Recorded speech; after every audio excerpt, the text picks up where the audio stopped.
I didn't have the experience. I didn't go toward the light.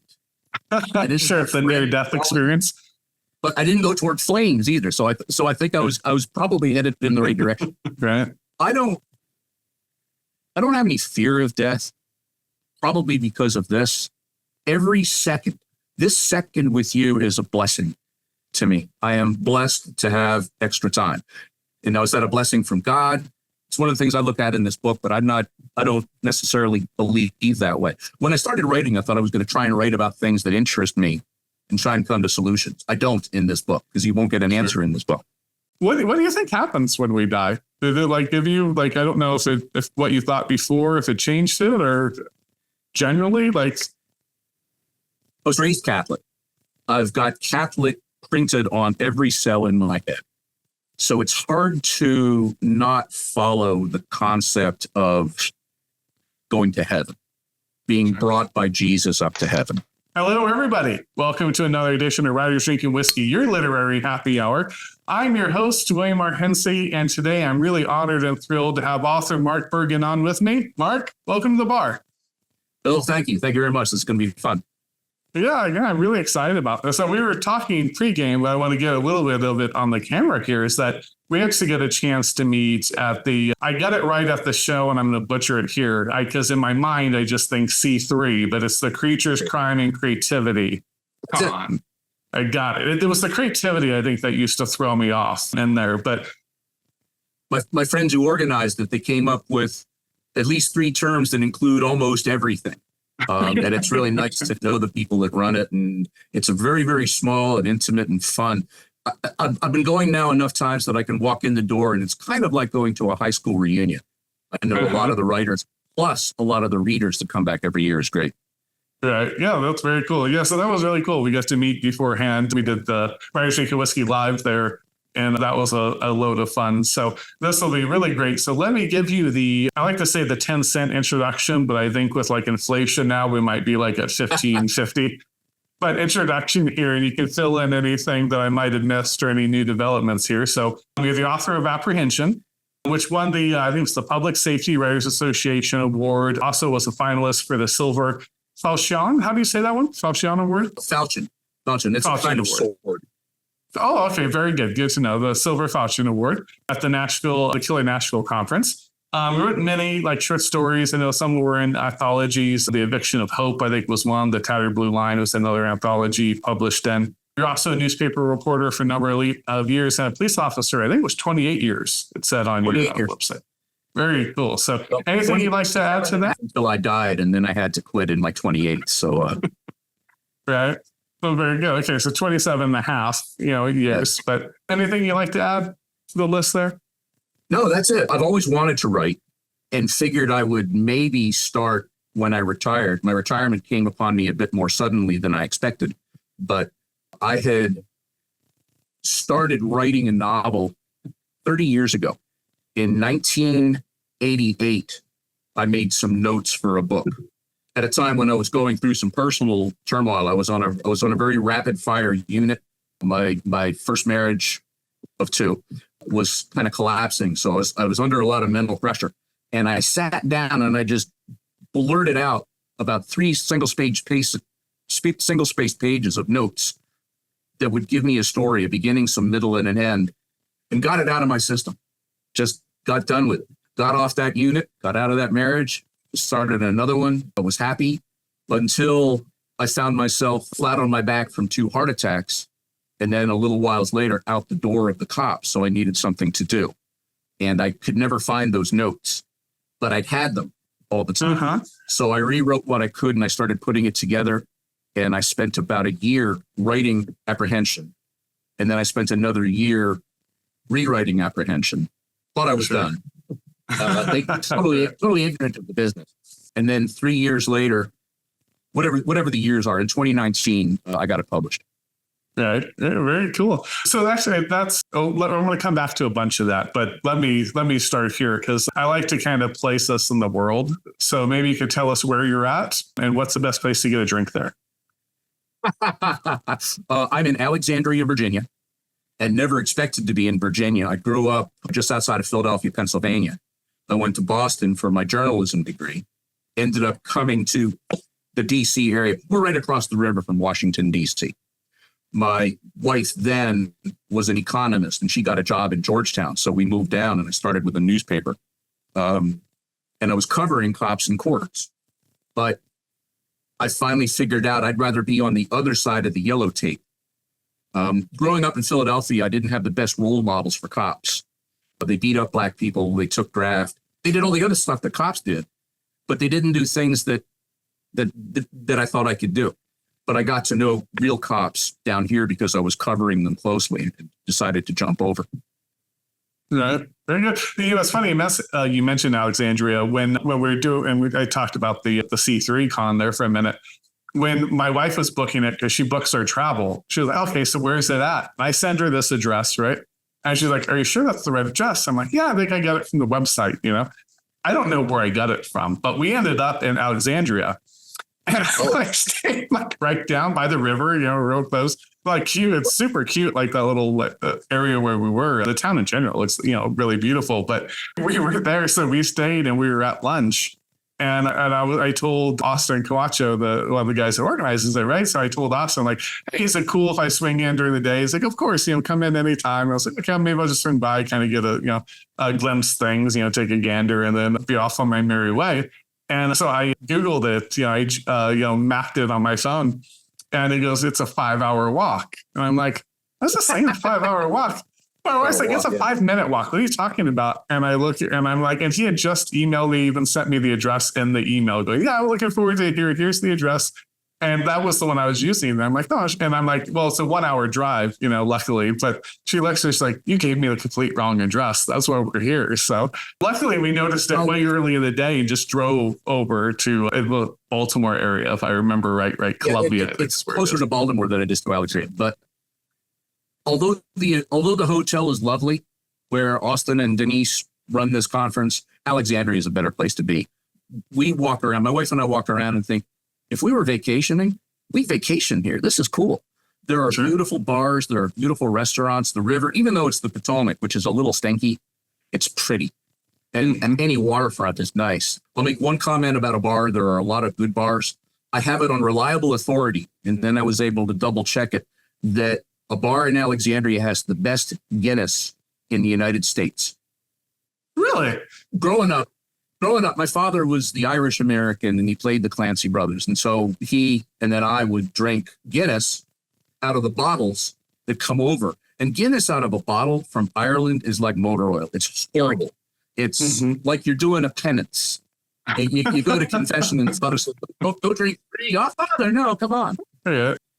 I had occasion to go to Ireland with my daughter about 10 years ago. She went early because she was in a school program. And I get to her hotel and she says, come here. You've got to try Guinness. I said, I've had Guinness. No, you got to try it here. It's a totally different animal. And over there it is. It's like manna. It's bread. It's wonderful. I'm coming back on the airplane from Ireland and I'm sitting next to a guy and we're talking. He doesn't know where I'm from. And we're talking about Guinness. And he says, if you find yourself in America and you find yourself in this town called Alexandria, there's a bar called O'Connell's. But you go into O'Connell's and you make an immediate left and there's a little snug room and there are 2 taps in there. The one on the far right has the best Guinness in America. And he was right. Right. He was right. I take all of my friends, if they've ever even sipped Guinness, they think it's horrible, but I take them there and it's wonderful. So that's the way Alexandria bars for it. But there are many. And as a cop, that was something that always kept us fairly busy too. So it's nice having bars around if you want. Yeah, absolutely. That's a great story. It's so funny how those things work out too. How often it'll be like, oh, that's right in your city. Or I had there's this really cool distillery in LA, like what do they call that area? The Arts District. So it's a distillery. It's a trendy little bar, almost like a speakeasy kind of place. And he got really into, I think it was American maple. So there's a tree that's kind of gone extinct now, but used to be kind of everywhere. But he got really interested because he was like, if that tree hadn't gone extinct, that might be what we use for whiskey instead of oak, because back then they used it a lot. So it became his passion project to find this wood to make barrels so he could brew whiskey in it. Yeah. And so he's saying this, and the other lady who was on the show who's also a writer, but was like I forget her exact title, but she's like the czar of beverages, basically. And she was like, yeah. So then they meet, and she's like, oh, I have tons of that. My dad has like a whole shed full of old antique furniture with exactly that wood. And so I was joking with him. I said, one of those things, if you're a fiction writer and you do that, she just showed up and has a whole barn full. Of course, it's so contrived. I think we exert an aura, and I think auras can catch other auras sometimes. So I don't think about it much, and I can't explain it, but I've seen it happen enough times. Right. Sure. Yeah. Amen. Awesome. So thanks for that. So, and we kind of started it. So, because you had mentioned you wrote the first, not even a draft, like the notes for the first novel, in 88, and then, came back and kind of wrote it from there. I wonder then if you could if there's any gaps, if you want to just kind of give us what's your author journey kind of from, I guess, that moment, 88, writing it to today. My author journey started with Where Eagles Dare.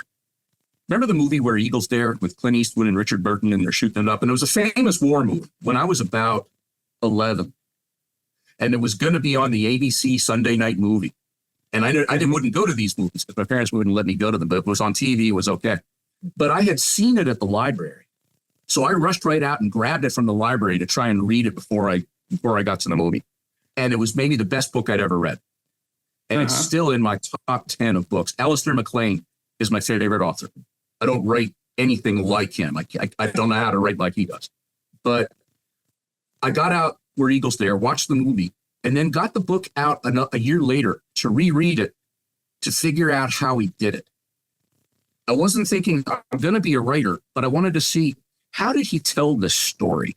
What were the things that he would say to put us into a scene, to give us the characters so we would understand why they did this and that? I'm 12. I don't know. And it isn't like I made notes. I just retained it.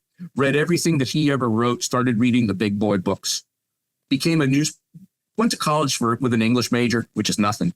Tripped over journalism, transferred to a school for journalism, came out and worked for 4 years as a newspaper reporter. And I was working in Alexandria when I applied to the police and got hired in January of 1986, which is 7,000 years ago. And never had any desire to write a book or anything while I was a cop. And I didn't do what some other cops have done, like Joseph Wambaugh, sort of the king of police fiction, retired as a captain from the LAPD.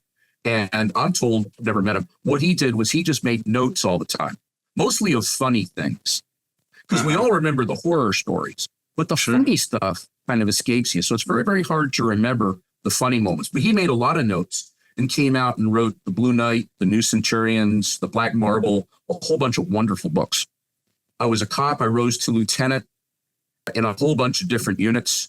When I was a narc, I met a beautiful brand new public defender who had come to our city because our unit had doubled the number of felonies that Alexandria police were arresting, and they needed another defense attorney. And I ended up marrying her.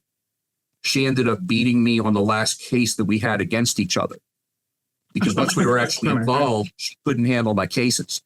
But he won, the guy walked.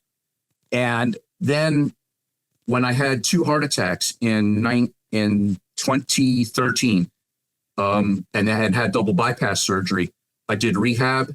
And at the end of the rehab, my doctor said, you could go back to work, but the last cop I had like you that went back to work died in 2 months. Oh, wow. Okay, I'm out. I didn't retire disabled. I didn't consider myself to be disabled, but I retired at a 28-year pension. So that was good. That was some money in my pocket. And once I got everything done, I thought, okay, maybe I can try writing that book. I've had it in my head all of this time. And as it turns out, without really paying attention, I've been writing it all these years. And not just that, I've been writing other books. It's crazy the stuff that strikes you. But I remember in 2008, watching a show on television, great television show called The Unusuals. It's on Tubi, some strange place. There's only 8 or 9 episodes that went off. It was Jeremy Renner's first television series, who grew up to be the Archer on the Marvels. It was about a bunch of cops in New York. And there's a scene in it where a cop thinks he's dying. He's been misdiagnosed with something and he thinks he's going to die. So he wants to go out in a blaze of glory. He's the first in the door. He challenges a guy with a shotgun. The guy fires the shotgun right out, completely misses him, and inscribes a picture of Jesus on the wall in lead. And I remember thinking, oh man, now I can't use my idea. Because I had a similar idea that constitutes the central moment in the book I just sold.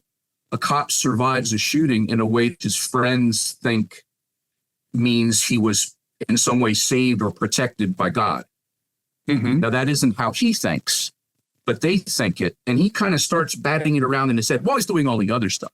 It's a police procedural. There's a mystery. There's a chase. His girlfriend from the first book, who had been a public defender, is now his wife and a public defender, and they have 2 kids. So that's allowed me to explore some things about family. I'm embarrassed to say that it wasn't until I retired from the police that I found out how scared my family was when I was working, because we didn't talk about it. They didn't want to talk about it to me because they didn't want to put pressure on me. Even little kids, they're thinking of their dad. They're trying to protect them. And I'm thinking, I don't know about that with them because I don't want them scared. But it was only when everything was done that we all kind of got honest about it.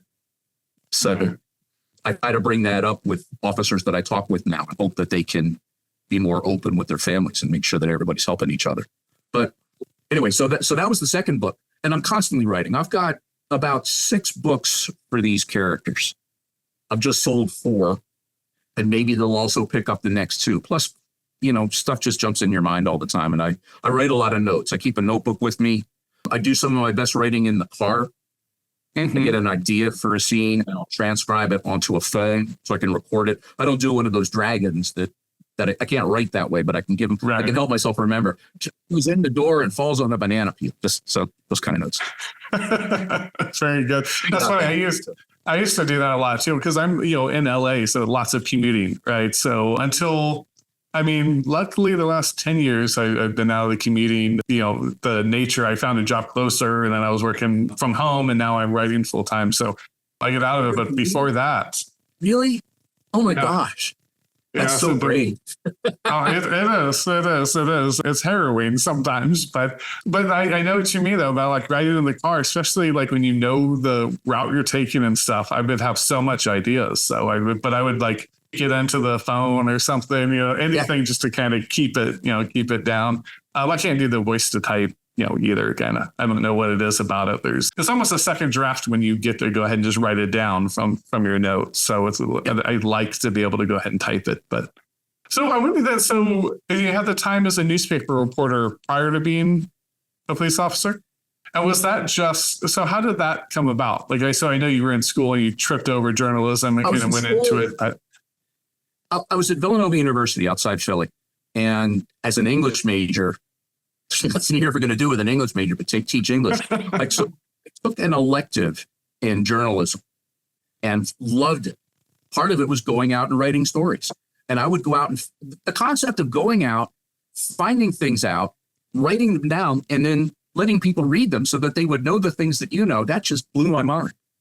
I graduated and got a job with a weekly paper a little bit further from Philadelphia that was just sort of the county reporter. So I was covering township meetings and planning meetings and school board meetings. But I went out and bought a police scanner that looked like a great big walkie-talkie. So I always had an earpiece in. So I would listen for the big truck crash or a plane crash or a train wreck or something like that. And I would go out and photograph it. We could photograph. We were also our own photographers.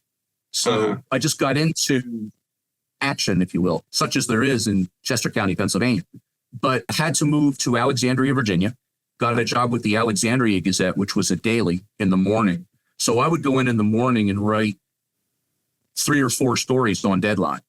I would go by police headquarters and look at the arrest reports. And I could tell if something was a story. I could see somebody got arrested for burglary at 3 a.m., but the offense was at 2:10 a.m. That's a story. That's a guy who did a burglary and got caught in the act. And I'd talk to the PIO and I would generate that as a story. And then I would cover the courts in the afternoon. I would go to trials and things. So I eventually got sort of bored with that. And I wanted to be the one doing the stuff instead of writing about doing the stuff. Applied for the cops, got hired, went to the academy. The academy was the best schooling I'd ever had in my life. I hated school. I just never liked school. Sure. I used to get myself thrown out of class as a class clown so that I could read back books in my back pocket. In fact, I remember doing that with an Alistair MacLean book, just to finish it. I would smart off in class, and Mr. Fennicle would throw me out, and I'd have to sit in the hall. But off I go. Okay. Yeah. But loved it. Loved being a cop. Really enjoyed the opportunity to help, the interesting things that I saw. And it's fun driving fast. It's fun throwing the lights on. It's fun doing all that stuff. It's horrible, the things sometimes you have to do and you have to see, but that's the trade-off. But it gives you good stuff to write about. But then in 2013, it turns out I had coronary blockages that I didn't know about. Developed over probably my entire life. Too many cheeseburgers, too many boxes of Cheez-Its, not enough real exercise. And my heart stopped one day. And apparently I started it by hitting the ground. The doctors have no other explanation for it. It happened again 2 hours later. Doctors told sudden cardiac death. How's that? So I had a double bypass, and had the opportunity after that to depart from the cops and become a writer. And I love being a writer. It's I can finally call myself that until I had this contract, which I signed today. I signed it today and sent it back in. Right. Congratulations again on that. Getting published is really, really challenging. Unless you're the magic person that we all hear about, unless you're Andy Weir, who wrote The Martian in chapters that he would mail to his friends. And one of the friends thought, these would make a really good book. Let me show them to this guy that's an agent friend of mine. And it all went from there. There's just enough stories like that. It's like the person in Hollywood who gets discovered waiting tables and becomes an actress. It doesn't happen that much. But since I finally have a contract, I can finally actually call myself a writer, and off I go. Very good. Did they so you died technically twice. Did that change? Was it with Changes the writing? Yeah, it changes your outlook for sure. Does it change your writing at all? Like how you write about death or how you think about it? It certainly changes how I think about it. I don't have any fear of it. I didn't have the experience. I didn't go toward the light. I didn't sure if the near-death experience. But I didn't go toward flames either. So I think I was probably headed in the right direction. Right. I don't have any fear of death, probably because of this. This second with you is a blessing to me. I am blessed to have extra time. You know, is that a blessing from God? It's one of the things I look at in this book, but I don't necessarily believe that way. When I started writing, I thought I was going to try and write about things that interest me and try and come to solutions. I don't in this book because you won't get an answer in this book. But I know that I'm a much calmer person. I know that I'm less angry all the time. My wife and my kids have pointed that out to me in a gentle way. Not to diss me for the asshole that I was before, but just much more relaxed. When you live in DC, you've got to get used to traffic. I can sit in traffic now. Before that, I would just cut and try and get nowhere, but just had to do it. Right. I'm a different person. I eat my dessert first. I'm want to make sure I get the dessert in because it could come at any time. Very good. That's funny. My wife, the lovely Claire from the convention, she likes to do that. So anytime we go, there's a place that does warm soufflés, like chocolate soufflés by her house. And they always say, oh, it takes about 20 minutes, so just give us time. And she goes, yeah, just put it in now. They're like, oh, but we can put it. She's like, no, put it in now. We're going to bring that out. And if it's out before the ramen soup or whatever we're eating, that's fine. I'm just going to eat it. I'm going to eat it as soon as it's here. So, yeah, bless you for that. What do you think happens when we die? Did it give you I don't know if what you thought before, if it changed it or generally I was raised Catholic. I've got Catholic printed on every cell in my head. So it's hard to not follow the concept of going to heaven, being brought by Jesus up to heaven. Now, whether that happens the moment we die, or if you really listen to the prayers that say Jesus will come and take us some other time. Mm-hmm. So in theory, we're in the ground for 10,000 years until he finally gets here. I don't know. It's hard to imagine that the soul, whatever the soul is, can vanish.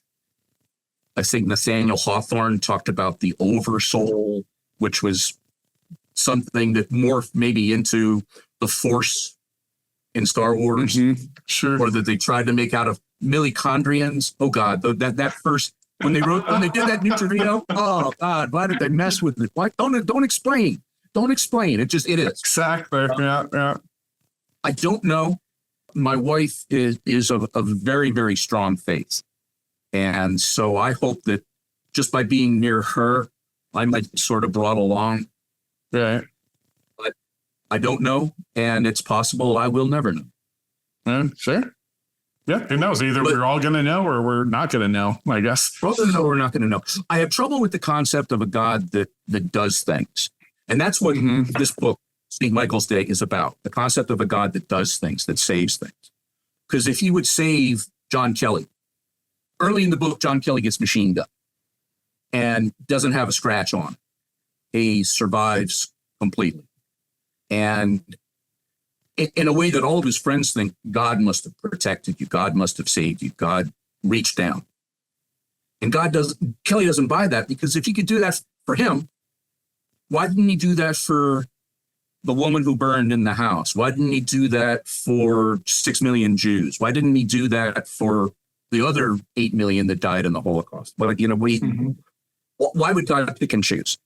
Right. And so that examination comes up in the book. I have a chance for Kelly to talk to a rabbi. I have a chance for his wife, Rachel, to talk to an imam. Kelly talks to a priest who, it's like the blind man and the elephant. So I get a couple pieces of an elephant in the story. And did I do it effectively? I don't know. If somebody buys the book and tells me you're full of shit, okay. But at least they bought the book. Very good. Well, you know what I liked about that, though, is I like the notion of, like you mentioned with like Star Wars with the midi-chlorians and things. Like, I think, especially modern times, we've gotten way too into needing to describe everything versus giving the reader a place, or the watcher for a movie, whoever, like the viewer of the art, giving them a space to examine those questions for themselves. You don't have to answer everything. They can answer it. Someone can read your book, come up to their own answer, or not. Just come up with questions. And I think it's fascinating, because I'm not. I was raised in a Christian household, and as much as that, that was the lineage we've kind of come from, right? We went to church my whole time growing up, maybe 10 times, right? I mean, it wasn't a lot. But those concepts were all there, right? They're kind of reinforced in some way or the other. But I'm with you. I always have a hard time with the notion of God kind of being involved with everything that you do and everything that everyone does. But I've always had a harder concept with the idea that, there's just a big bang. I forget who said it. It's a funny saying that physicists will say that the world is all material as long as you grant them one miracle, and that's the Big Bang. Yes. Yeah, so, yeah. When I was a kid, Catholic, growing up in suburban Philadelphia, you went to Sunday school. You're in public school. Your parents would put you in Sunday school, which was an hour after church, and the nuns would teach. And I remember Sister Mary Joseph telling a story about this wonderful kid. I'll call her Catherine, who so loved God that when she went up to kneel for her first Holy Communion, she died right there.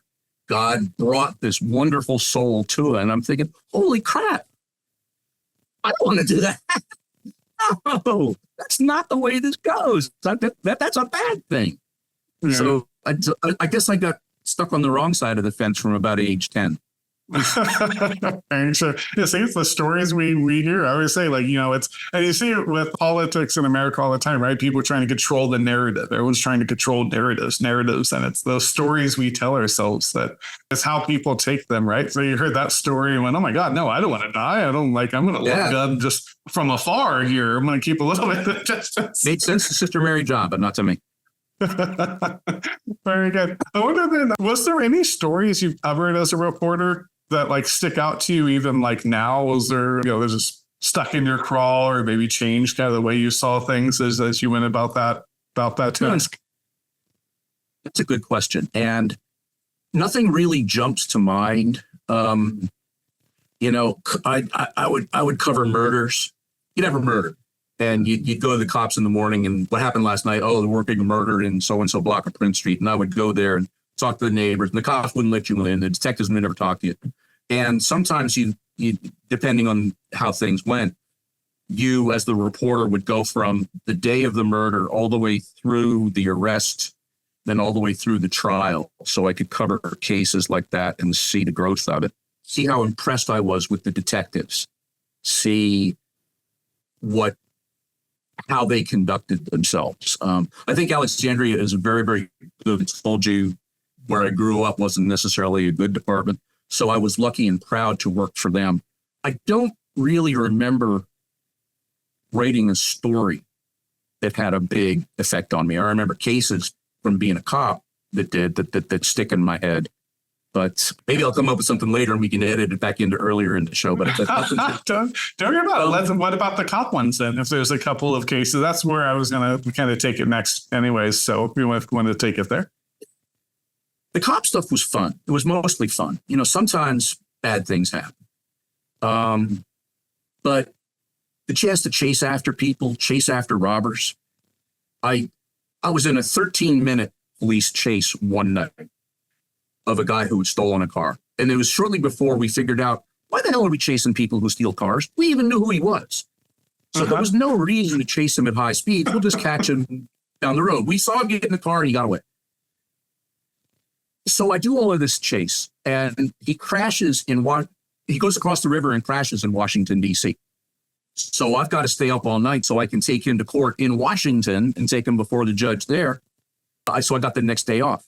And my then girlfriend and I went back and drove the route I had driven in the pursuit because I had the radio tape. So I could say, we're turning left on L, we're on M, we're on Constitution. And I could see the skid marks we had left. And at one point, I remember the car went down a little hill. There's a big wall in front of us, and we went to the right, went around the block, went down the same road, and went to the left. So I'm doing this with her sort of watching. And as I come to make the left, it's a one-way tunnel coming toward me. Oh, wow. I had chased this guy the wrong way through a tunnel. They call it tunnel vision. I was so focused on him. I wasn't looking at signs. Thankfully, nobody was coming through. Right. Yeah. It taught me a lot. It taught me to slow down and have more situational awareness. I got to help people. I got to deal with people who were in trouble.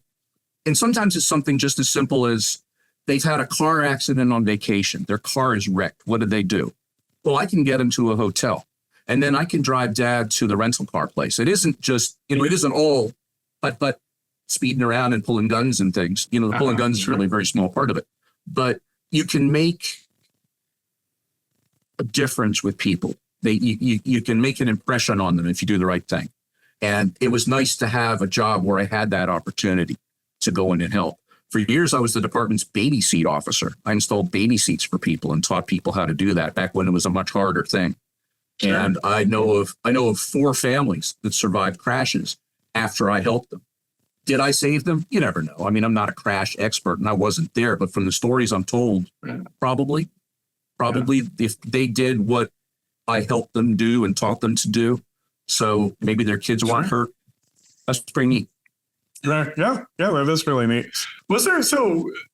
I wonder if there's any through line between those 3 things, right? Like any skills that transfer over from being a reporter to being a cop to being a writer. I mean, the reporter, like there's a writing aspect to it, but is there any other skills or talents that transfer Observation and memory and the ability to clearly describe the things that you see and feel. Certainly as a reporter, I've got to say what happened in court. I've got to say what happened in the fire. As a cop, much more dry.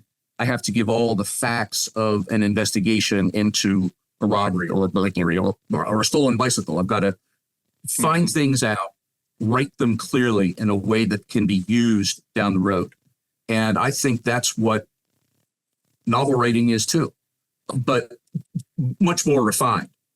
Mm-hmm. But my first drafts are not terribly different from the newspaper reports. You know, Kelly did this and Kelly did that. And sometimes I'll make it a little flowery, but I definitely know that I'm going to go back and make it pretty. I'm going to put in more observations about setting. I suck at setting. Setting. I love Alexandria. Never thought I would. My books are set in Alexandria. They could be set in Provo, Utah. They could be set in Camden, Maine. That doesn't matter to me, because to me, the setting isn't what drives the story. Alexandria is a very vanilla, homogenized neighborhood of Washington, D.C. It's not like South Philly. It's not like Little Havana in Miami. There's no personality there. Sure. It's just a big mix of federal workers and poor people and school teachers and school. It just there's nothing that binds it other than they all happen to live right there. It's a weird town in that you'll have a $900,000 townhouse across the street from public housing, which drives a lot of our conflict. But I'll go back and try and put in some setting. I'll find a cleverer way to put in something like this. I don't know how writers wrote when they had to just use a piece of paper and go on to the next piece of paper and the next piece of paper. Because I'm constantly thinking, I'll get to chapter 8. I thought, wow, if the car had broken down back in chapter 5, then he'd be in more trouble here. So I can go back and break the car down in chapter 5 because it's all electronic. So I guess the through point is observation. Now, here's the through point. The through point is wanting people to hear or read your observations. And I've never thought about this before, but I just said it to you. When I tried to be a reporter, I wanted to tell stories that people would read. When I became a cop, I had to write reports that people would read in order to prosecute, in order to use them at trial, in order to tell the department what the crime trends were. And now that I'm a writer, the idea that people are reading what I'm writing is wonderful. I'm not going to make $1 million, but if I learned that a lot of people have read my book, that's exciting to me. Think, wow, absolutely. Hundreds of people have read a book that I wrote. That's really fun to me. So I feel some obligation. I want to make sure that the books are worth reading. Mm-hmm. Yeah, absolutely. I love that. I think because there's and nowadays, right? There's so few famous writers. There's famous when you're like anyone will know Stephen King, J.K. Rowling, because Harry Potter was so nuts. You start getting then from there what the common people know, like Tom Clancy and stuff. They might, but you start getting to where they may not. They'll know Taylor Swift. They may not know those other names. So, but I've had the pleasure now of connecting with so many writers like on here. And so many, almost to a person, all like really feel that responsibility to to the reader, to that connection with the reader, and you have to do it. And then you would hear sometimes, I think Hollywood also gives things a bad name a little bit with the corporate kind of Hollywood, but you hear like, oh, well, they're doing this, but most writers are not that way at all. And most of them are salt of the earth. Probably. There are more nice writers than there are nice cops. I'll give you that. Probably in the 10 or 11 years that I've been doing this now, I probably can count 100 people that I've been to their house or I've had a beer with them or I've talked extensively about their lives and not just the job. I was a cop for 28 years. I still talk with maybe 6 people from the job. Mm-hmm. Sure. So that connection didn't happen for me. You talk about the few writers that people know. There's among the many expressions we all have, there are 100 writers that make $1 million, and there are 1 million writers that make $100. I'm firmly down in that million writers category. But we churn and we write and we read each other's stuff, and We look for new things, and we get excited when our friends get a book out. We get more excited when our friends get a big book. It's a nice community that I had no idea existed. When I started writing, I thought everybody wrote like me, sort of not in a closet, but sort of in a corner, head down, like Dickens up in the garret, and then the manuscript would come out the door. But my local paper found out about me and interviewed me. And I got a call from a guy named Jeffrey Higgins, who said, "Hey, I'd like to meet you for coffee." And he invited me not only to have coffee, but to join a writer's group. What's a writer's group? Well, we're writers and we get together and stuff. What do you mean? Well, we look at each other's writing and we say what's good and bad. Really? Blew my mind. But it's such an improvement to me. It's such a wonderful bunch of people. It's a nice community. And you saw it at C3 and you've seen it going around. But I want to ask you something. You talked about, we started talking about getting the feedback. As a comedian, I'll bet you really dug the feedback you'd get. You'd get a line out there. And if you heard that applause, instantaneous gratification, instantaneous support. I hope a lot. But for sure. So I haven't done any formal comedy. At all. So I used to do my younger days. I was a single dad for a long time. And so prior to that, it kind of taking over my life and, needing to raise the kids and work and everything, I did a lot of improv, a lot of theater and things. So I still love that, like being out in front of people. I did think about stand up for like a short period, but it's funny because there's the paths you kind of go on with things and like what you need out of it.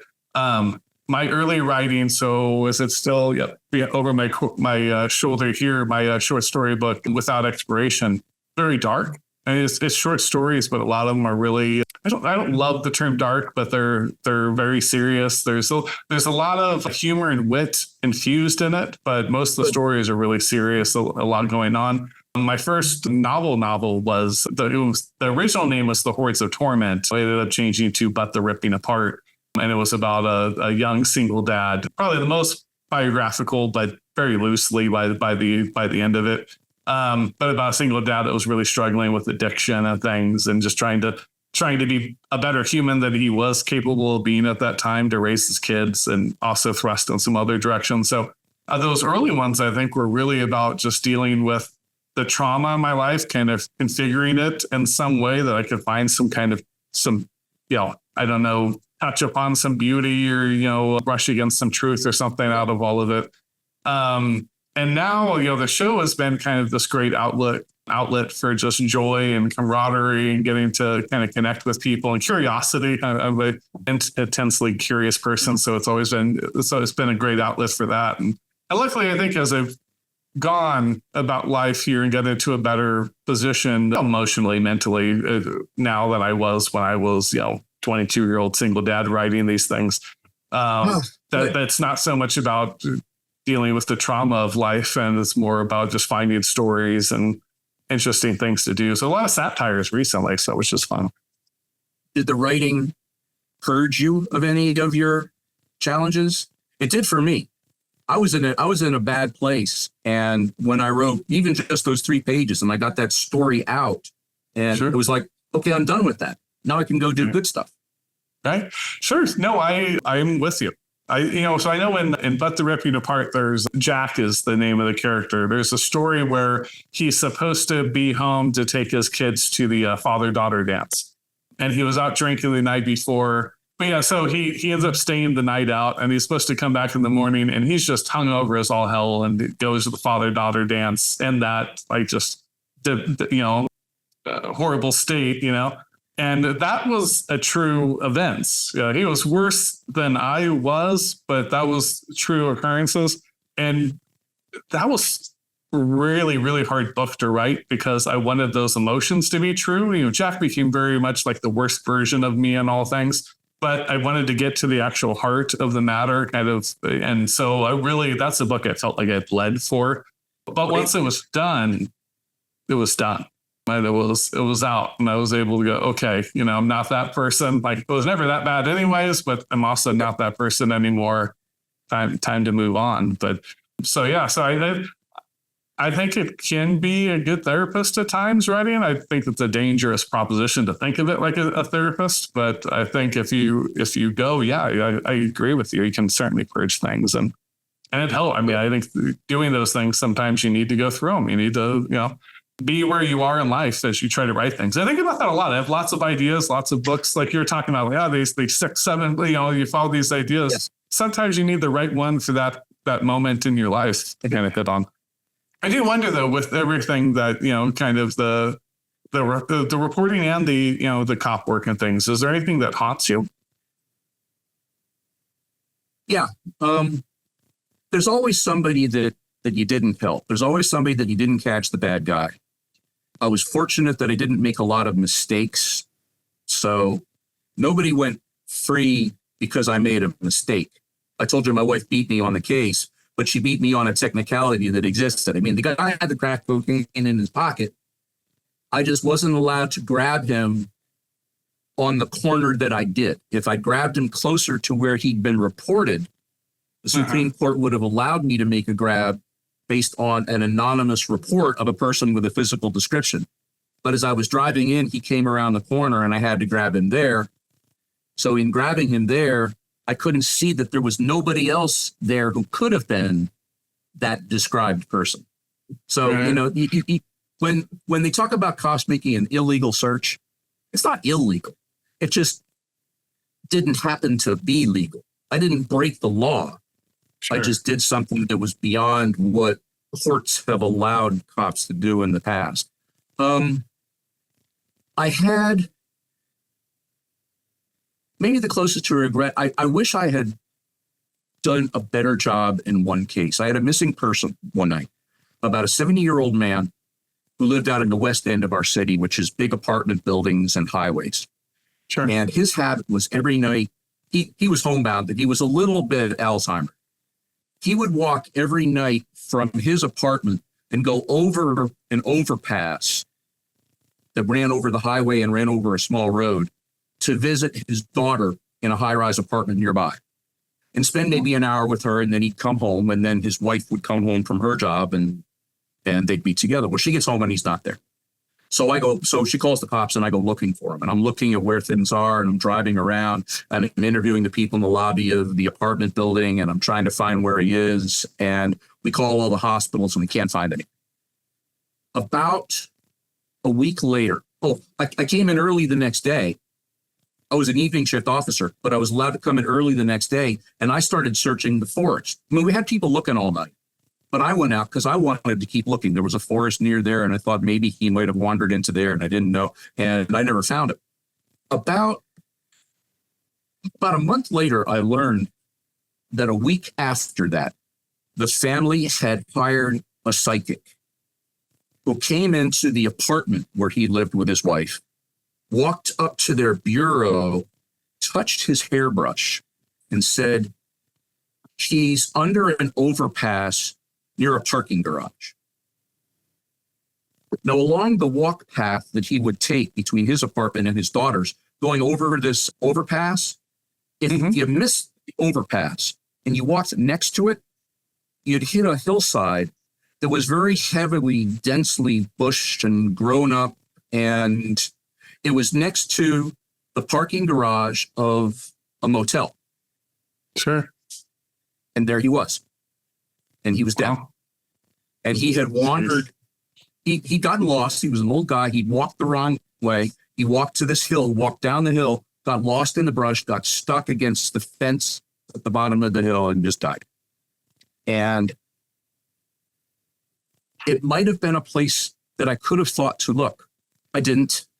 I don't beat myself up every time. I will all night tonight now that I've thought about it. But I wish that I could have done a better job. I wish I'd been able to think more and see where he might have been. But we can't do everything. Right. So that I regret. Yeah. That's so interesting in so many ways. I mean, there's the psychic part. I'll come back to it. But I wonder generally, though, because my wife loves true crime, right? So I would call her the lovely Claire on this. So she was ready to kill me for doing that at the conference. That should just not be her name on this show. But she loves like true crime, so she drives around listening to it, or she'll watch some of the shows, on TV and things. And she watches, what's the one? But it's not true crime now, but it's a Law and Order SVU or whatever she likes to watch to go to bed.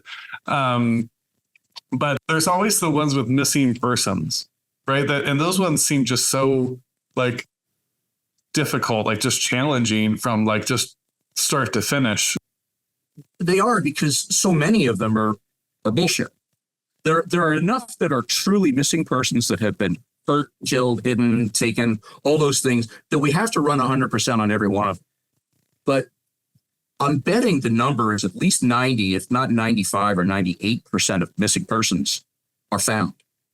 All those missing kids that get reported are found, most of them. So you've got to dedicate yourself. You've got to work just as hard as you possibly can. But you know that it's real probable this guy went to a friend's house. The kid is in somebody's backyard playing paddleball. A missing kid features in my first book because they're interesting cases. There's a lot that goes into them, and sometimes they turn out bad. In my first book, it did turn out bad, but they're very challenging. Patrol officers work them. It's not just detectives that do it. Anytime there's a report, a patrol officer takes the initial report and runs with it as far as they can. But if there's something that we can bring the detectives in that night, if there's some reason, and nowadays there's things like Amber Alerts that require a certain technical knowledge. So I'll always call a detective in. Hey, we got an 8-year-old who didn't get off the bus. We've checked all her friends. We want to start an Amber Alert right now. So we do a full court press right from the beginning. Yeah, very good. Thanks for that. Was there any other cases where, I know you didn't work with a psychic on that one, it was the family, but any other cases where psychics or anyone like factored in, or? None that I've had, but I know that there have been some. We don't advertise them very much, but Sure. They do. Now, sometimes the psychic is a fake. Sometimes the psychic targets a family, got a missing kid. They go in, they do their own investigation. So they have all this background knowledge that they can pretend to bring out. But there was no way that this lady could have, unless somehow she went out and actually found the body looking down from the overpass, which is really not likely. How did you do it? I don't know. Can I explain it? No, there was. Sure. There was a case before we move on to our shot section here, but there was a case. Did you ever watch the show Unsolved Mysteries with Robert Stack back? Long time ago. There was, I grew up on it. So I got the old DVDs, like the ghost stories and UFOs and crime and all of the different ones. But there was a case, there's been lots of different things too. That's just where I remember it from. But a lady, I think she was in San Francisco, named Teresita Basa, where she was murdered and found, and it looked like she had been raped and murdered, set on fire. And they were having a hard time. And one of her coworkers suddenly started going into these trances and talking like she was Teresita Basa to her husband, who was a doctor at that hospital. And she's like, and he was like, what's going on with my wife, And she says who the murderer is. And so he didn't do anything. And then it was like a week later or something. I'm paraphrasing a little with the story, but the main details are correct and people can look it up if they're interested. But so a week later, she goes, why haven't you done anything? And she's in that weird trance again. And he's like, well, the police can't do anything. Just the name where they need proof for something before I can go. He's like, he took my jewelry. And she tells him the jewelry he took. So he tells the cops. And so now they have the name that she's given. It was like an orderly at the hospital and says she has their jewelry. And so they start to investigate and they bring his girlfriend in and she has this jewelry on. And they brought the family and the family goes, that's Teresita's ring. That's her bracelet. And she's like, he gave this to me like a week ago. They went and then he ended up admitting to it. And then there's the trial and things, but it was the weirdest, I don't know. Psychics, yeah, you get some that are obviously charlatans and taking advantage of people. Then you get these weird cases. Not that lady was even a psychic, but you get these weird, the psychic phenomenon is such a strange. A ghost wandered through and connected with her in some way. Right. Yeah. That's yeah, very good. So are you ready then for some shots? I will be. Very good. The Irish Crystal in my Irish. Yeah, very good. I know you have the Irish. Do I have? Oh, I do have some here. So I had taken some to the, the rare sad thing about the writer's tears I had at the C3 con was that we drove around West Virginia. My family, I was born in West Virginia, so I have family in West Virginia, like Western Pennsylvania mostly is where my family is, but we drove around West Virginia and things. And so I had it, but we also had a wedding to go to and some things. And so I had like half a bottle that wasn't finished at the con that I didn't finish on our travels. And I was afraid to put it in our suitcase because, I think the cork would have lasted. But I hope there's some maid out there that took that bottle because I left it nicely. I've always wondered and I've always hoped. And I'm glad to see you have a cork. Mine's a screw top. I'm not sure whether. What is it? Well, so this is the redhead. So they have a few different ones. No, I think this is copper pot. Copper pot. I think that's the standard edition one. They had a the slightly Jameson nicer Irish one, as opposed to the Bushnells. Yeah, exactly. So awesome. So you got your drink ready. So are you ready for some rapid fire questions now? I am. What's the rule? Do I sip with a question, or do I sip if I blow a question, or? I would sip with the questions. Okay. There really truly is no rules, but this is how we do things. Okay, so what's the best excuse someone like suspected of a crime ever gave you? These aren't my pants. The drugs that we find on them, man, these aren't my pants. I like that. Ate over at somebody else's house last night and put on the pants, and there they were. Right. Yeah, exactly. I'm going to remember that. Do you have a bucket list? And if so, what's remaining on it? Probably things I'll never do. I always wanted to drive an open wheel race car. And it's possible to do that. They have driving schools where you drive what's called a Formula Ford or a Formula V, which is a Volkswagen engine. I've always wanted to fly a plane, and I had occasion to just take the controls of a Stearman biplane out on a stunt flight. My family bought me a flight, but I didn't tell my wife that it was the stunt flight. So when we go up and he starts it with a hammerhead stall and backs down through his smoke, and she thinks I'm crashing, she hasn't let me forget that one. I had a bucket list of doing a parachute jump. Never thought I would. My son and I went to Europe a few years ago, and we knew we were going to be going through Switzerland on a train. And I knew that the trains would go near the Eiger. So I made arrangements that we could stop near the Eiger. Remember the Eiger Sanction, the big rock that Clint Eastwood climbs in? One of the best books in the world, by the way, is the Eiger Sanction. And I found out that you could not only take a helicopter tour around, could tandem parachute jump down the front of the Eiger. Uh-huh. I call up John and I say, hey, you want to do this thing? He says, yeah, but don't tell mom. I said, yeah, you're right. 10 minutes later, I called him up and I said, I got to tell her. I can't lie to her. She's my wife. Yeah. I talked to her and she says, well, you know what my answer is. And I thought that meant it was okay. Her answer was no. And she thought she had told me no. So when I call her from Interlaken, Switzerland and say, hey, we just did it. What do you mean? We just jumped. I was in a lot of trouble, but at least I was 4,000 miles away. So it was good. Very Those good. are kind of my bucket list. I'm married to a wonderful woman. I have beautiful kids who have married beautiful kids. I just this week found out that I'm going to be a grandfather, and now the world gets to know. We're finally to the point where we study. It's all cake from here. It's all wonderful, blessed moments. Yeah, very good. I like that. So we have two grandkids, actually. So we have Eliana and Juju, or Julian, Juju for short, Ellie for short. And I can say that grandkids are so much better than kids. Yeah.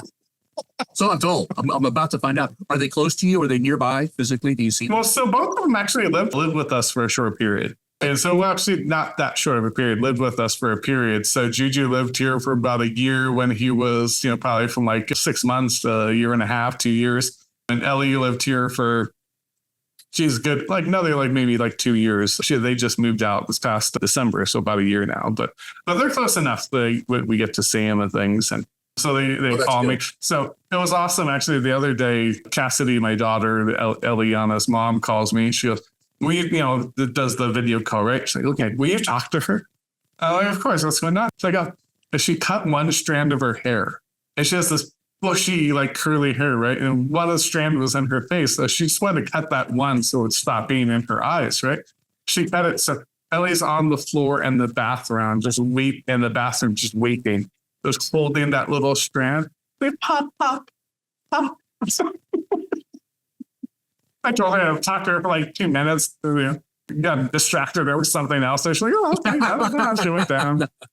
And starting to show me to other people. She's like, oh, okay, this and that. I'm like, yeah, there she was. But so congratulations, yeah, grandkids are the best. Because I forget who said this. I think my wife was telling me about it, but she had heard it. But they're like, the reason grandparents and grandkids, get along so well is they have a common enemy. So, yeah. So what is? Plus, our kids and in-laws, our daughters-in-law are wonderful and seem to like us too. They're close enough. We all get together every week for dinner on Sunday. It's like that scene in what's the Tom Selleck cop show that I never watch? Blue Bloods, where they all sit around the table and talk. Very cool. Very cool. Congratulations on that. So, what's the best piece of advice you've ever received? Trust your judgment. Trust your judgment. Listen to other people, but do what you think is best. Even if someone else doesn't think it's the best thing, do that. So even if you're wrong, you did the best thing you knew how to do. Sure. Amen. What's the worst piece of advice you ever received? Smoke this. That's okay. These aren't my pants. Just smoke whatever was in here. Yeah. Come with me and carry this stuff out the back door. I had a friend who was into some bad activities, and I helped him out on something that later turned out to be not the best thing. And it might have been something that could have disqualified me from being on the cops. When you apply to being a cop, they give you an extensive interview and an extensive form that you fill out of everybody you've ever met. And then they put you on the lie detector. They ask you some basic questions. They ask you, have you ever stolen anything? Have you ever lied? Have you ever done this? Have you ever done that? And you get to the point of, other than what we've discussed, have you ever stolen anything? So because that's coming, you said, look, I did this thing where I probably helped a guy rip off some stuff from his business. I didn't get any profit out of it, but I did that. And that could have been enough to disqualify me from being a cop. It probably was. Mm-hmm. I'd engaged in a knowing activity that was a larceny. Sure. Every kid steals candy. Every kid steals a pencil or a book or something. But this was almost organized. Right. And it might have been enough that I couldn't have been a cop. So if I couldn't have been a cop, I wouldn't have met my wife. I wouldn't have my kids. I wouldn't, I'd probably have a wife. And then we'd have a house. But I can't imagine a better one. I am amazed that I've ended up at this place where I never should have, that I bumped into this woman that shouldn't have been in Alexandria in the first place, that we were both at a point where we could connect, and we were rebound relationships for each other. Neither of us thought it was going to last. We thought this will just be kind of fun to get me past what I'm doing. And now it's 37 years since 1988 when we met. So yeah, congratulations. Wow. That's funny you say that, because the lovely Claire and I, we actually had, when we met, she was engaged to her first husband. Our daughter, Michaela, the youngest, just were mine, hers, his, or however that old show went. So I had the two older girls, Rhiannon and Cassidy. She had Michaela with her husband. And then we have our son, William. Because my family's very original with names. So there was a William Hennessy in Ireland 9 generations ago. And now we've been William Hennessy going through. But I guess that wasn't 9. I think I'm the 7th. My son's the 8th. But regardless, so the lovely Claire and I actually double dated at one time with her ex-husband, now Johnny, and my old girlfriend, Nicole. But we're very close. We're good friends, the double date, go do things. And then never thought we were ever going to be dating. In fact, I think I joked about this at the conference or joked about it on the show before, but there's like a real debate in our relationship of when we started dating. Because I'm like, I thought we were dating like 2 months before. She's like, no, we didn't start dating until this thing. So I'm with you. Life gives you those beautiful, presents, those gifts that you come across that yes, they are. You don't feel like you deserve, but you get them anyways. So, getting back to our questions here, our shots. Have you ever witnessed anything inexplicable? I didn't witness that psychic, but I knew of it. Witnessed anything inexplicable? Just what's the strangest thing you've witnessed? The strangest thing I witnessed is I once saw a beautiful woman smile at me and wasn't repulsed, and I ended up marrying her. It's always amazed me that Ruth saw something in me that was attractive. I'd never seen myself that way. I'd never thought of myself that way. So it just astounds me almost every day that we're together. But serious answer to your question, I can't think of anything. I can't think of anything like that. Mm-hmm. Yeah, fair enough. So, and finally, our last shot question here, my favorite question of shots and the traditional closure of the shots portion of the show. Favorite podcast, and why is it Writers Drinking Whiskey? This one, because I'm having more fun on this than I've ever had on a podcast. I don't watch a lot of podcasts. I don't find myself, if I'm sitting down and reading or I'm watching cat videos, I don't sit down for this. I listen to podcasts in the car. We started trying to do that on long trips, but I'm more of a musical player. I've met some very, very good friends through podcasts, and I'm betting if you and I can keep in contact, we're going to be that way. But when I started sort of doing podcasts, if you will, I made the mistake with my first book of hiring a publicity firm. My first publisher was tiny and did nothing for me other than produce the book and send it out when people bought it. So I knew of a friend, a good writer, whom I won't name because I don't want to embarrass him, because I followed his advice, and I hired this publicity company. And the first thing they say and everything is, look, we can't guarantee you sales. I said, okay, I know that. But the interesting thing was, with my small publisher, anytime anybody bought a book, I got an email from them that a book had been bought. And sometimes it was 5 books for Ingram, or it was 5 books for Amazon, or it was 2 books for a school somewhere, or whatever it was. So I would know. But this publicity company sets up some podcast interviews, and they're often with other mystery writers. And so I would do the interview, and it would come out, and I could see from the fact that I wasn't getting any emails, it was doing nothing for me. Sure. So I put that idea out of my mind. I'm not talking with you to sell books. I'm talking with you because it really looked like a cool thing to do. Talking to Dave, talking to Austin, it looked like it would be a lot of fun. I like talking to people about writing. So having fun in full and earnest, this is my favorite podcast. And I am going to go back now and watch everyone that I can. I watched a couple just to sort of prepare for this, but sure.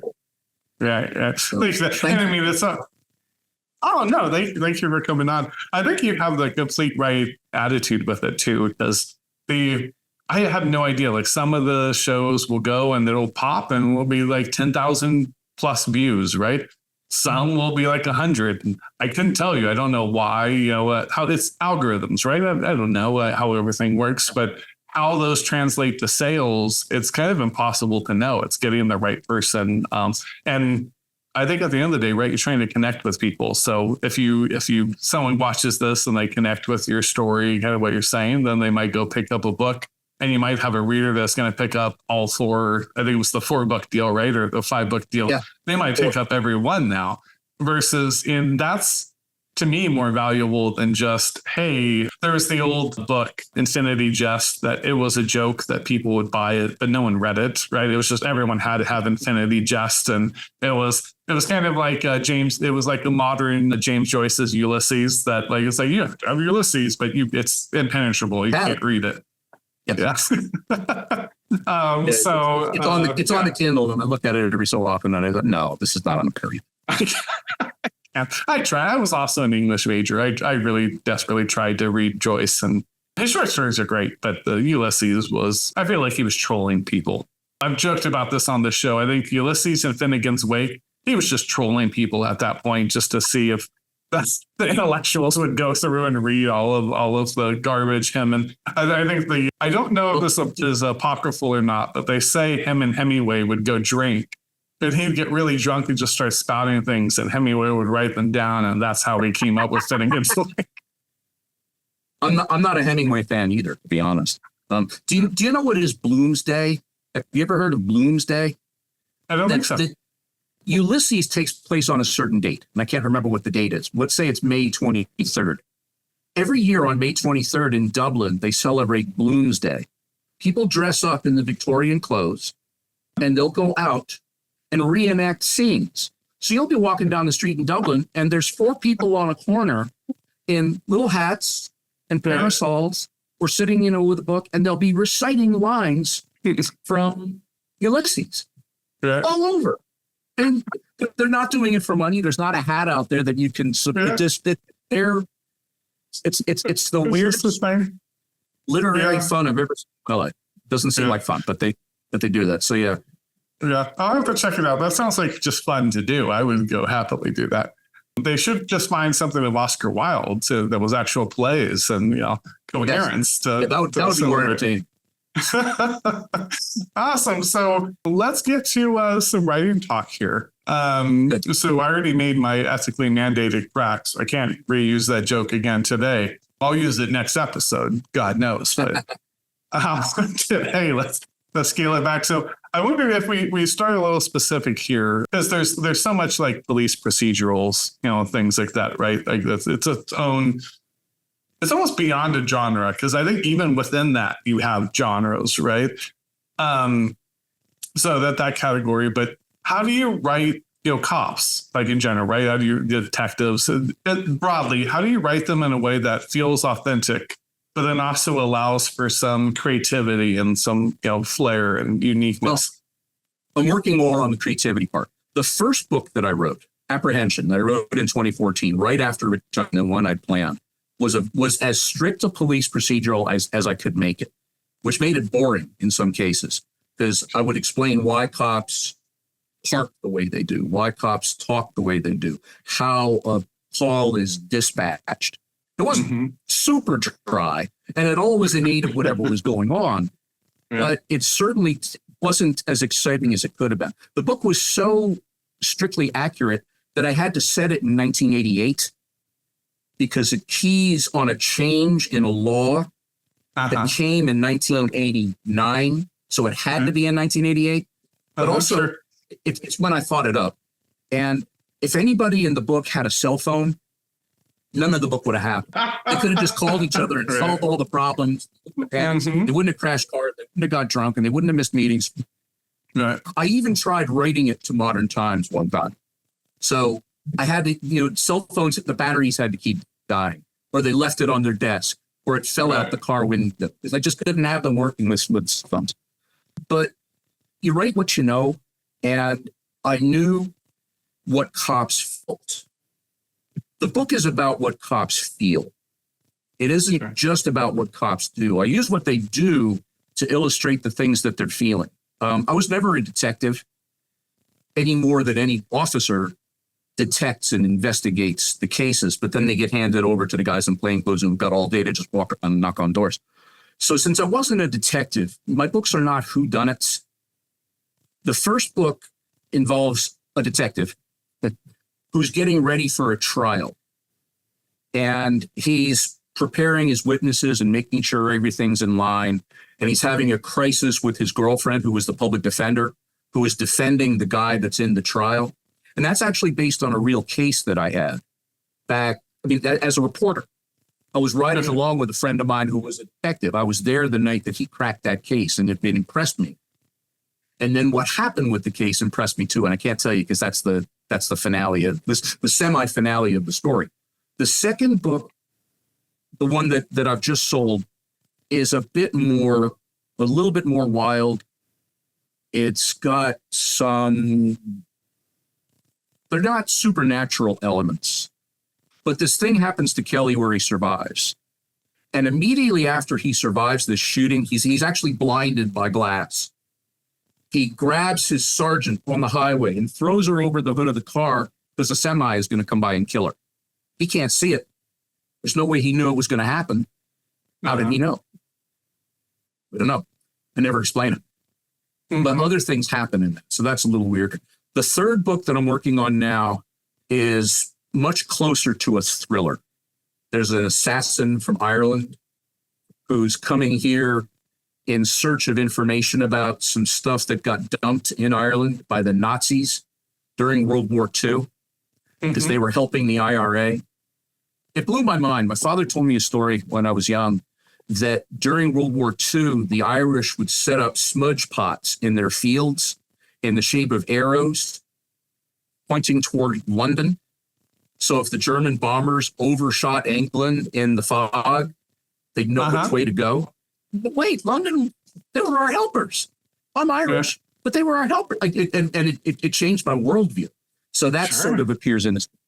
The fourth book is going to be just out and out crazy. Assassins chasing. Kelly might be trying to kill somebody. I don't really know what's going to happen. But again, you're right what you know. In the fifth book, I'm probably going to have Kelly get shot in the heart. And he's going to go through some of the trauma that I went through with the heart attacks, the pain, the rehab, the operations. I had hallucinations when I was on Percocet. I had monsters that looked like Where the Wild Things Are. Who's the guy that wrote Where the Wild Things Are? Those black and white drawings of big monsters coming through. They were coming through the walls, and they were eating me, and I was frozen on Percocet. So it lists in my medicine records that I can't have Percocet in. So trying to remember what I guess the whiskey's getting to me. What was the point of this question? No, that's okay. No, I was just, how do you write cops in an authentic way, but give them some character?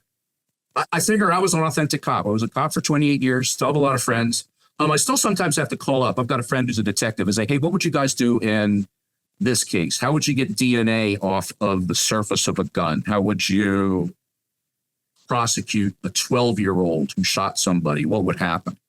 But cops are people. I've got a good friend, Dana King. You interviewed him. Yeah. He is the best non-cop writer I know. Because Dana writes people, and they happen to be cops. The things his people go through, they could be car salesmen. They could be carpet installers. And they'd be the same real people going through the same real things. He just happens to write them as police. So that's what I try to do. I try to write real people in situations. And now with this book now, I've a wife and some children that I can throw into the mix. Because I have a wife and some children that I watch. Right. I don't know what they Very good.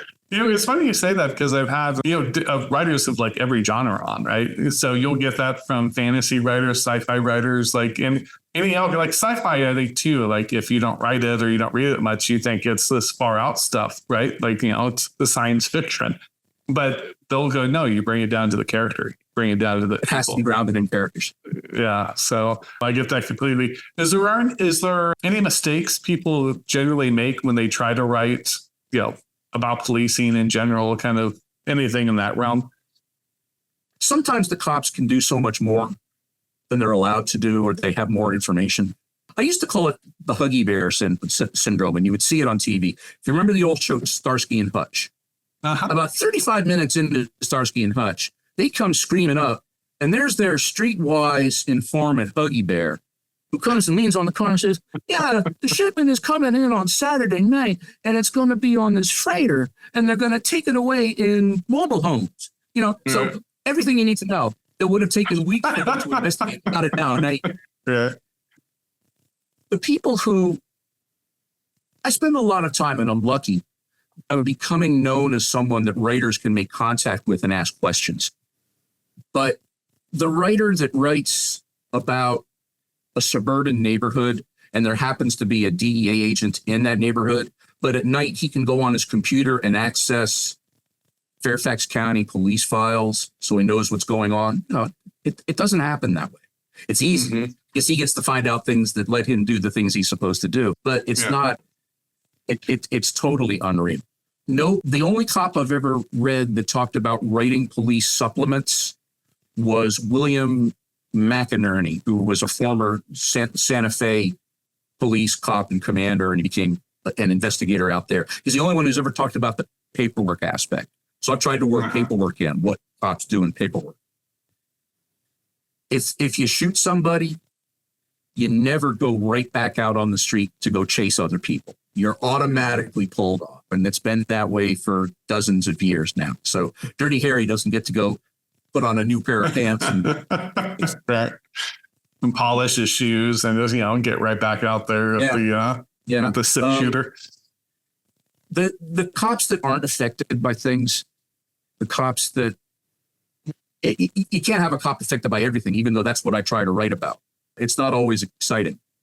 Maybe that's why my books aren't always exciting, but there's a tremendous emotional cost to being involved in violent situations, to shooting somebody, even in good shoots. That good shoot, the guy turns around, he's got a gun, he's about to shoot other people. The officer shoots him to save other people and save himself. It's clear that officer is still going to feel terrible. He's taken a life. It's against what we're raised to do, and I don't see that enough in fiction. Because it would be boring. It would stop all the action for 2 weeks while he's on administrative leave. Then he comes back to work. He needs to go out. Right. Yeah. Especially if you get like the thrillers and things, right? Like you have that a lot. But I get it completely because I've talked with my son about that before. He's 13. But I was like, someone broke into the house. I don't care if I need to go be the meat shield here and draw some bullets so everyone, the people run away right after they shoot me or whatever. Don't care. I've always accepted that's my role. Whatever danger is, I get in between, right? And hopefully I can stop said danger, or at least make enough of a distraction that danger is going to run away and just, try to escape the police coming, right? But it's, in the process of that, right? When you hurt people, whatever that is, that takes a toll on you. So even if someone broke in, if I was to hurt them, that would take a toll on me. The times where I've emotionally had to say things to people that are very difficult at times that it was important for me to say, but it took a toll on me to know that I had to hurt, those people to say that thing. So I don't get the extent, right? I haven't been involved in, shooting, knocks in the woods, thank God for that. But I never have either. But I put a kid in the hospital once because I beat him over the head with my gun, and I felt terrible about it. I don't think I had an alternative since he wouldn't surrender. He wouldn't stop fighting. He was a robbery suspect. I thought he had a gun under his chest as he's lying on a hill. And I just had to hit him until I was hoping he would put his hands out. Give me your arm, give me your arm, give me your arm. But he wouldn't until I knocked him cold. And in fact, I caused injury to him. Sure. Yeah. Yeah. So no, I think that's lovely. I actually, before I move to the next question here, though, I think, sometimes people get a little too excitable about needing it to be action all the time. So when you go, maybe it's not the most exciting, I think that's probably why your books work, because sometimes you just need that foundation of things. When everything's blowing up all the time, it starts to make the explosions lose their impact, right? Yeah. So when there's a short fuse coming and you feel like an explosion coming, even if the explosion doesn't come down the road, you still felt that fuse. You still felt a lot of the tension. So I think that's a brilliant way to go about it. How do you because you talked about the feelings cops feel, right? And I think that goes for anyone, right? Just people in general. How do you infuse that emotion into your work? I never say Kelly is feeling upset. Kelly's my hero. But what I will try to do is have someone else say it about him. Kelly, are you all right? or I'll bring it out through the things he says. So I won't go in. My books are close third person.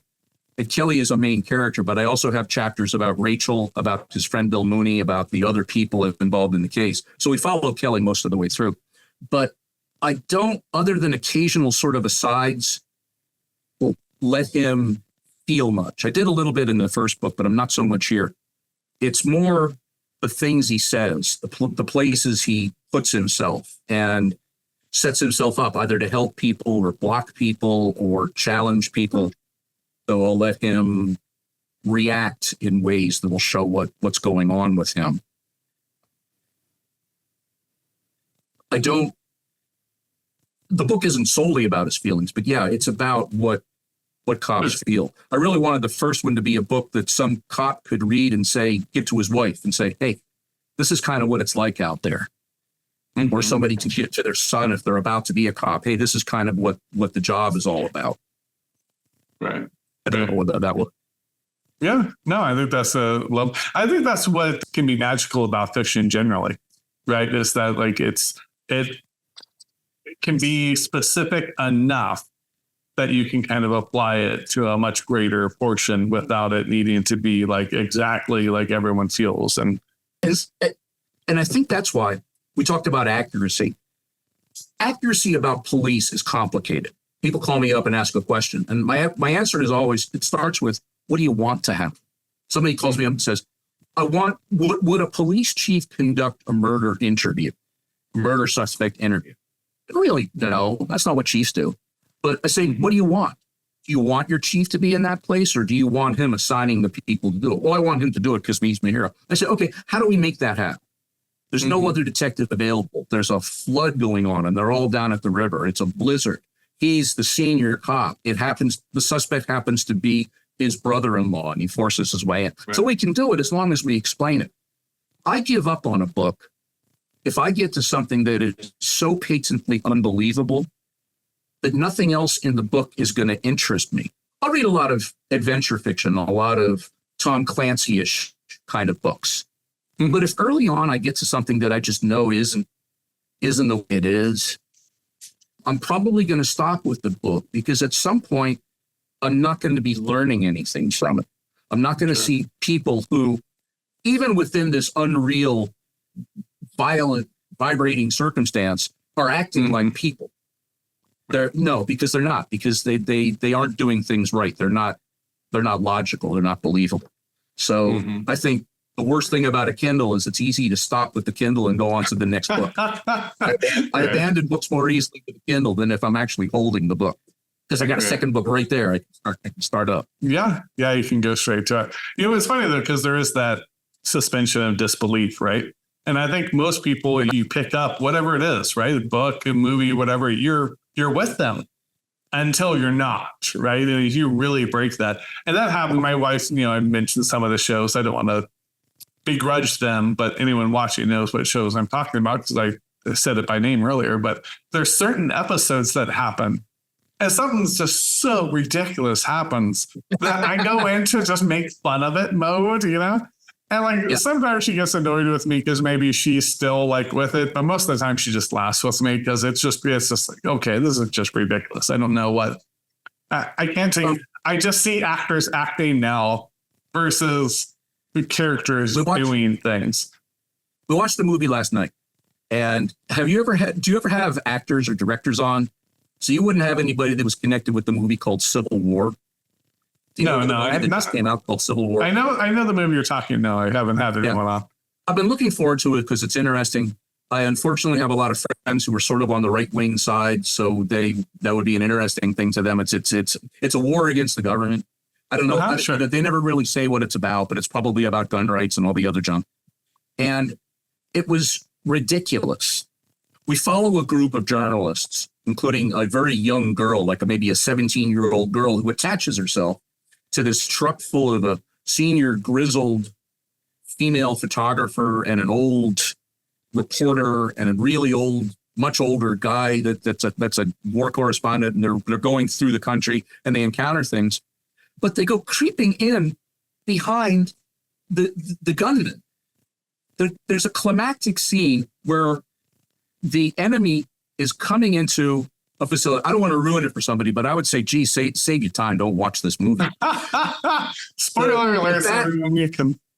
The bad guy army is closing in on their objective. They're going to capture and probably kill somebody that's very important to their goals. And as they go running into this major Washington building, here come our reporters just sort of prancing along behind them with their cameras. And there's bullets and tanks and gunships and no. So that's baloney. But I can watch all the Marvel movies I want because I just know it doesn't matter. It's not going to be anywhere near real. It's just going to be entertainment. It's going to be, how is Tony going to save 17 people falling out of an airplane? And he does. Yeah, exactly. I've seen people talk about Superman saves someone, they're falling, he grabs them, that would actually break them anyways, right? And that's fine, but it's Superman, right? When you start doing superheroes or you start doing Star Wars, there's a whole different level of disbelief I'm accepting with the premise. Yes. But once you start, the closer you make it to reality, the closer that disbelief is. So there's so many times where things happen. I'm like, okay. My wife's like, I don't get why that happened. I'm like, because plot has to happen.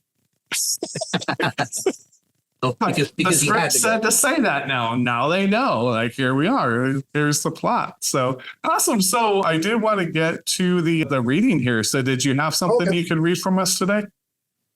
I do. I pulled out some pages from my new book. Let me set the stage a little bit. This is about a third of the way into it. John Kelly is a patrol officer.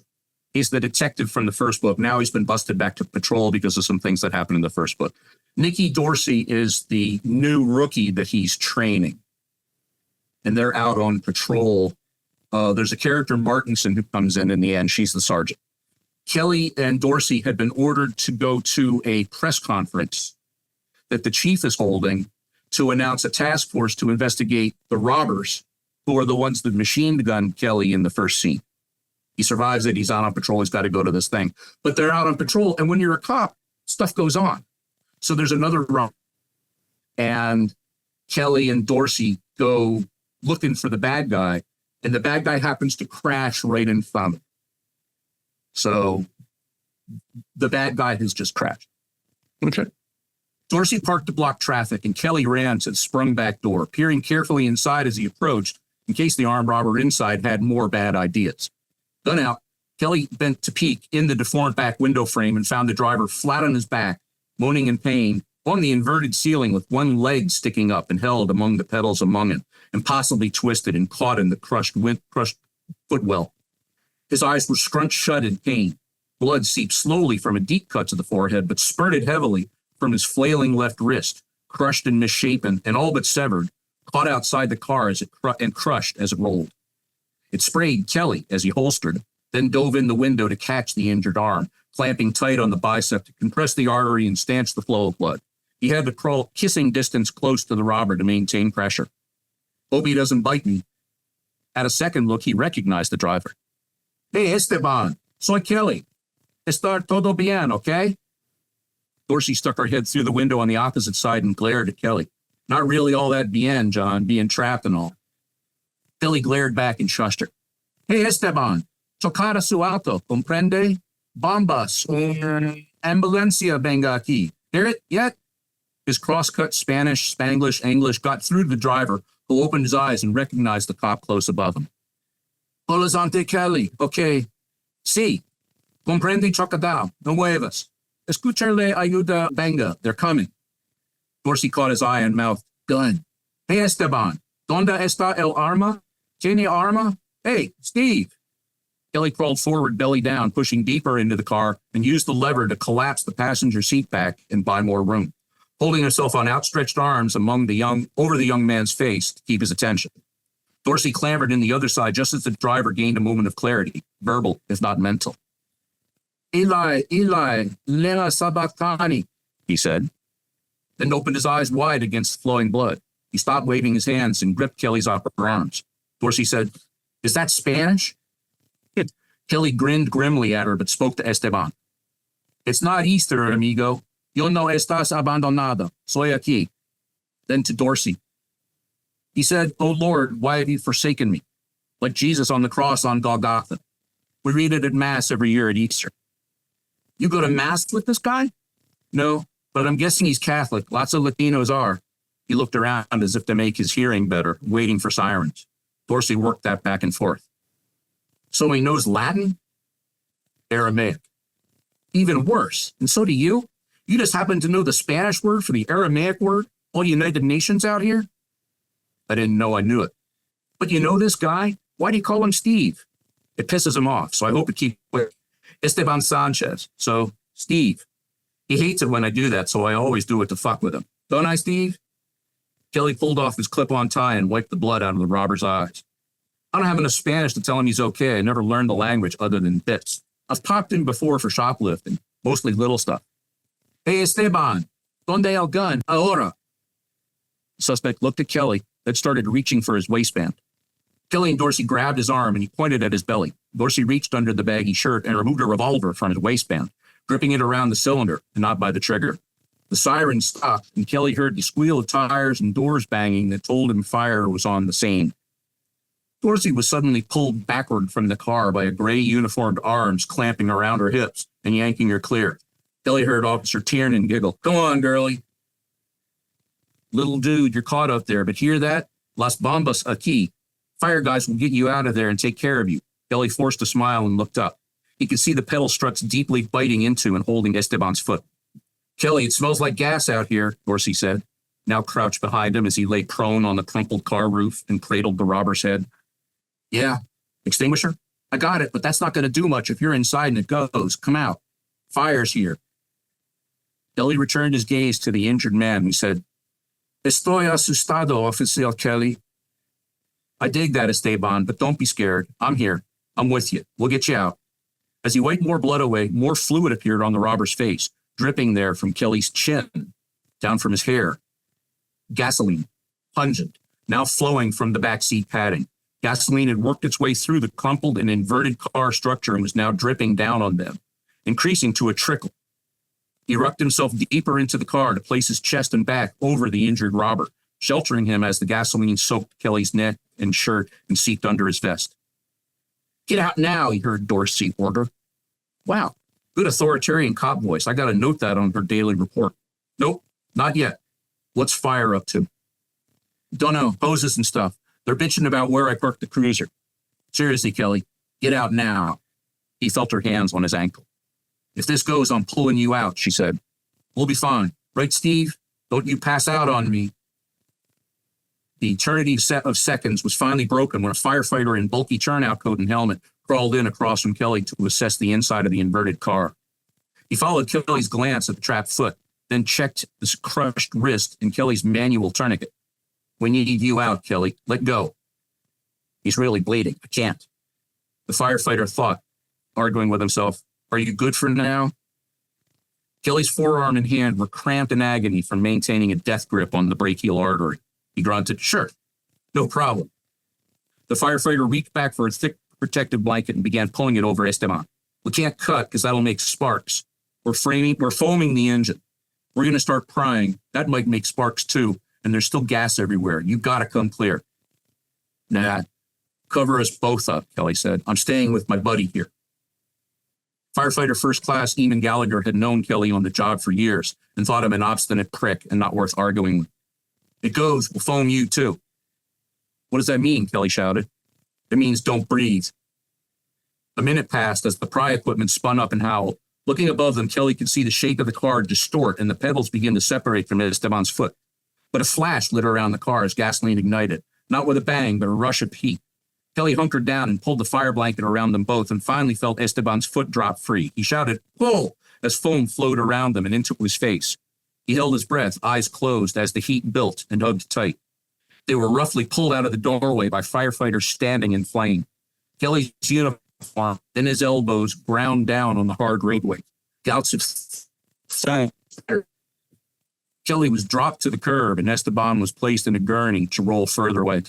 Dorsey knelt and poured water over his face to clear his eyes of foam and glass. 4 firefighters sat near them, removing air pack masks and gasping, turnout coats and boots smoking from immersion in fire. To save my ass.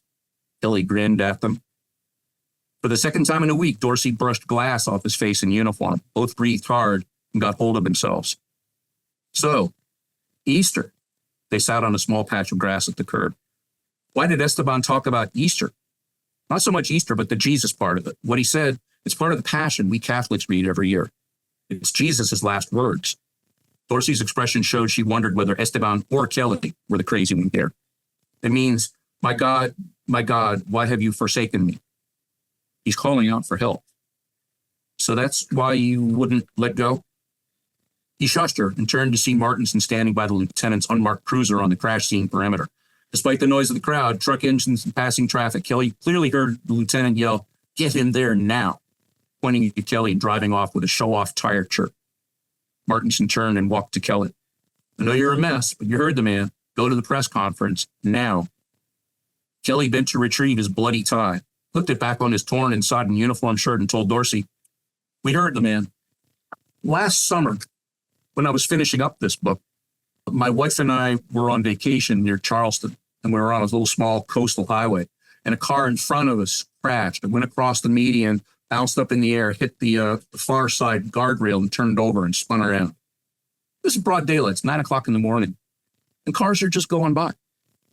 I stop immediately and run across the road and crawl in the back seat, and there's a guy in the back seat lying there. And I'm talking to him, and I'm trying to assess him. He's conscious, but he's got his eyes closed. And I know that Ruth is calling the fire department. I'm trying to figure out what's going on with this guy. And gasoline starts dripping on us. So I said, "Buddy, if you can move, I need you to move." Because I didn't want to yank him because I didn't know if his neck was broken. But if he could work himself out, then I haven't risked damaging his neck. So we got him out. The car nothing bad happened. But that's where that scene came from. So it just popped into my head as a way to show Kelly as a way to bring in some weird religious things. It's odd that I included some Aramaic. I've got a good friend named Sean Cosby, who is a major New York Times best-selling author. He writes much better than me, and much more violent and bigger thrillers. But his latest book has got Aramaic in it too, and I thought that was really kind of fun. That's fun. Thank you so much for that. That was really lovely reading. And thank you so much for taking the time to come on the show here. It has been my distinct pleasure. And so what I like to say with every show as we end here proper is it's last call. You don't have to go, but you'll have to restart the video. And I like to ask, what's one piece of advice you would give anyone watching? Just, it can be small, big, whatever you want. Just what's one thing that anyone viewing can do to make their life just a little bit better? Well, let me tailor it to writers, because I'm hoping that writers are watching the show. Write. Just write. Just write anything. Sit down when no one's around and write something. It doesn't necessarily have to have a beginning or an end. You'll get to the point where you come up with a beginning and an end. But start writing. I think many, many people defeat themselves by thinking they can't do this. If I can do it, anybody can do it. But it takes persistence. It takes a certain, in the end, fearless is too strong of a word. But at some point, you've got to write something and craft it so that it tells a story beginning to end. And then you've got to show it to somebody. It's your wife, your husband, your friend, your mom, an agent, a librarian, an English teacher. You got to show it to somebody. So you've got to be prepared to expose yourself. There's a lot of rejection in this business. With my first book, I was rejected 100 times before I found my publisher. With this second book, I wasn't going to work that hard. I got amazingly lucky that I got the publisher that I did, but I'd only tried querying maybe 15 times, 20 times. And I just happened to hit the deal. I was prepared to self-publish. There's nothing wrong with self-publishing. You make more money by selling the book, but nobody knows it's there is the problem. If you want to write, believe in yourself, believe in the value of the words as you put them there, but also let somebody help you make them better and then show them to people and go from there. Right. So we're boiling it down. It's believe in yourself. That's the sure. Yeah, no, thank you for that. And thank you for this. I mean, it was a real pleasure getting to, actually sit here and spend, damn near 2 hours, I guess, at this point. Holy cow. Oh my God. Good time. I had a wonderful time. No, I did. Yeah. I keep an eye on the time just for show purposes, so, cause I'm so easily, distracted, but it was like, it's funny because we got to meet in person, right? And spend 2 minutes, together, like at most, right? Like, but it's lovely that you get these chances to cyber actually meet someone. You get to I enjoyed this very, very much. This was great. It's nice meeting you and nice spending time with you. I hope we can do it again. I don't know whether you repeat people, but if you do come to C3, I hope we have more of a chance to talk. Awesome. Yeah, I will be at C3 next year again. So I will certainly see you then. And remember in Pasadena, or Eldora? No, whatever the town. Well, Glendora is the name of our little city. You won't be randomly in Glendora. But if you're in LA, you let me know because we'll be there. We'll meet you up. So me and the lovely Claire is home and is over there like getting dinner and is glaring at me as I say that. But tell her why you're saying it. That it was my idea. Very well. So thanks again so much, Mark. This was awesome. Thank you. Good night. Hey, everybody. Thanks again, as always, for tuning in. It's been a blast. Don't forget to check me out over on Substack. Pirates of Appalachia, to kick us off, I have 2 chapters for the bang of your buck. We have the prologue in chapter 1. The prologue features Mama telling her son Cole about the Pirates of Appalachia, the mythology, the craziness that occurred in the hills, part of which she was connected to, and about Cole's inheritance, and partially what motivates him to become a pirate of Appalachia. In Chapter 1, Unauthorized Affliction, we find candid Adam Patterson having just discovered that he has cancer, as diagnosed from a fluffy, adorable, though mute golden retriever Chelsea. And this is right before he's going on stage for a WWE style debate with the sociopathic but charming esports star Michael Hawk. So, the proverbial shit is about to hit the fan. So tune in, head over there. If not, if you just want to enjoy more writers drinking whiskey, the AI overlords will put a video on the screen that they think you'll like. So check that out. And thanks again so much, as always, for supporting the show. We appreciate you. I appreciate you. Thanks so much for being here, and cheers, everybody.